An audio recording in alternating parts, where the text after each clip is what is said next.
Every farm in Canada uses a quota system to regulate the amount of milk that you use.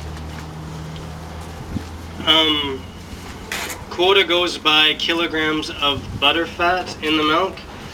And so like an average herd would sit right about 3.6, 3.7 percent butter fat in the milk. And so it takes a lot of liters just to even fill 1 kilogram of quota. Our farm currently has 160,000 kilograms. And it's a good system to have. It regulates your payment every month, and you can base future growth and not worry about the price of milk dropping off. It stabilizes it. If you would look at like the US economy right now, and their dairy farmers, right now they're producing 8%, I think it's 7 or 8% more milk than they're using up. And as you can imagine, the price has dropped off because of that. And a lot of their farms are going bankrupt because of that. With this system, we hit our target every month, and we produce 100%. There's no need for any fluid milk to go back or forth between the borders. Thank you, Will. Are there other questions?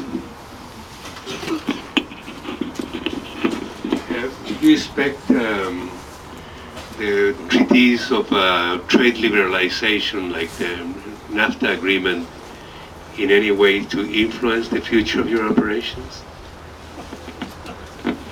You mean if quota disappeared, dissolved in the future? If you want to explain that. Yeah, well, the quota system was obviously left out of the NAFTA agreement, the free trade agreement. It was one of the many stipulations that came along with it all, and keeps us protected from that. But in the future, dairy farms in Canada are disappearing quickly. I think in 1980 there was roughly 30,000 dairy farms, and now there's just right around 13,000.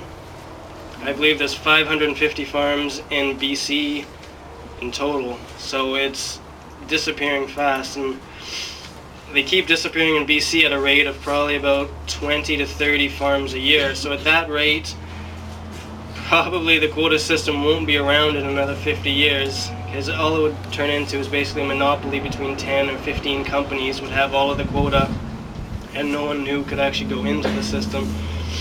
Problem with that is these dairy farms, our dairy farms, have so much money wrapped up in quota that if it was just to dissolve it, it would be a huge loss.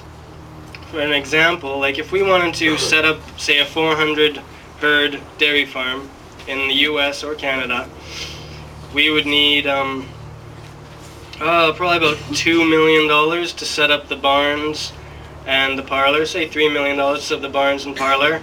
We're going to rent the land, we're going to rent everything else, and buy in all your feed. Don't have to worry about that. That's your whole setup, $3 million, and you have 400 cows. Now in Canada, you also have to purchase the quota to go along with it. So you would need another $15 to $16 million to cover the cost of the quota. So because of that, it's such a huge cost, it's so hard for anyone else to step into it. It's such a gigantic investment at the beginning, and unless you have the land base or all of these other assets to get started, it's pretty well impossible.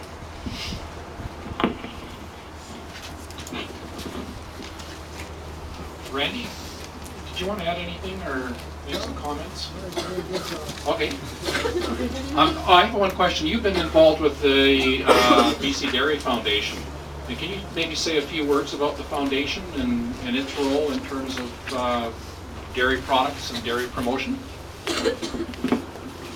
The Dairy Foundation is just it's a non-profit organization that's set up to advertise milk.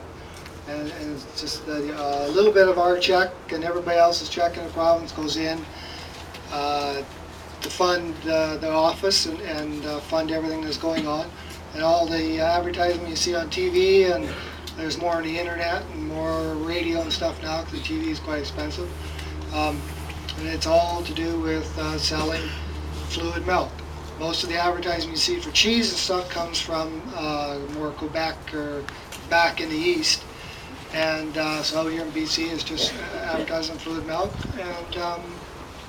and nutrition. A lot of it, I think half of the money probably goes towards nutrition, and they can't go into schools and just sell milk or try to influence people buying milk. They have to go in and sell a nutrition package, which is a balanced diet and stuff, and in part of that is also milk. So I'm just one of a bunch of people on a board there, and but it's kind of quite interesting.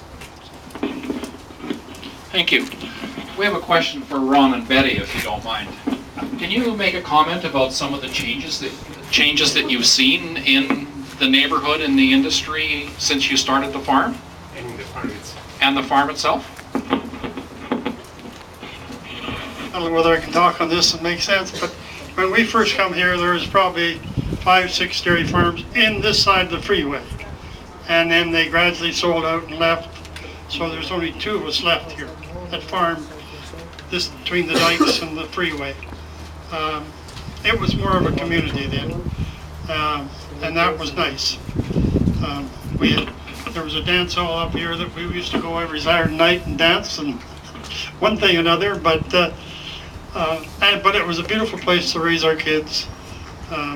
Randy and his sisters had horses and could play with them, and you didn't worry the same today. Like, well, as you get older, you get more paranoid with all these things, but it's just changed, and you had to grow to go with it, otherwise you get out of it. And the same with Matt and I are over the hill now, but it wasn't for Willie and Casey, there'd be no point in us staying here. And that's part of the move that Randy and Jackie, our son and daughter-in-law, moved to Pritchard to grow up there. But maybe someday this will be moved up there, who knows. Betty, do you have anything you'd like to ask? Okay. All right, are there any other questions before we start the tour?